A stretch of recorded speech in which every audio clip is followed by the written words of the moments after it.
na-ekiri mmọnwụ. Obodo meghe ụzọ ya, ihe abata ya n'ime. Ụwa na-aga, ihe ndị merela ochie agafee n'ụwa ochie. Ndị nke ọhụrụ ohere ka ha bata n'ọgbọ, ka ihu eluigwe na-agbanwe. Ụwa na-aga, arụọ ụzọ dị n'obodo, kpochapụ ndagwurugwu na ugwu niile, ka njegharị na ngagharị dị mfe. Mmepe ahụ ụzọ o si abata n'obodo.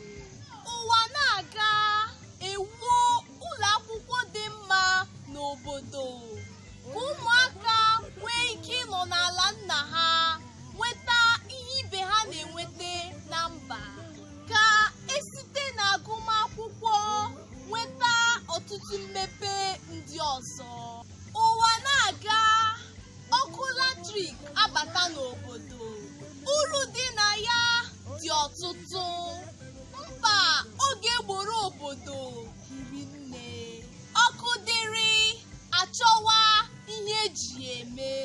Ụwa na-aga, a na-atọ ntọala maka ụwa ndị na-abịa abịa, dowere ha amamihe ndị ichie, ka ajụjụ ha ga-ajụ echi nwee ọsịsa taa. Ụwa na-aga, ele ihe ndị bụ ihe ọjọọ n'obodo, kpọọ ha asị ma jụ ha kpamkpam. Lee omenala obodo, bulie ya elu, ka ihe ndị eji mara obodo ghara iso oge anwụ. Ụwa na-aga, mmepe ewere ọsọ na-abata n'obodo. Ụlọ ọrụ na ụlọ akụ eju, onye ọbụla enwe ihe ọ na-eme. Ego na-abata n'obodo, ọ na-agba gburugburu na-apụkwa. Ụwa na-aga, nchọpụta a na-arị ibe ya elu, ka a ga-esi mee ndụ ka ọ dị mma ma dịkwuo mfe.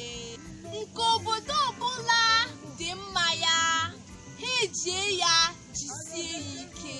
Ụwa na-aga, ndị ife ahụ na mmepe obodo amaka. Onye na-eme, ibe ya a na-eme. Obodo sara ọkụ, aṅụrị adị ebe niile. Ndewonu, abụ m Nwaada Sọpụrụchi Ann Alugbe. Nọdụnụ mma o.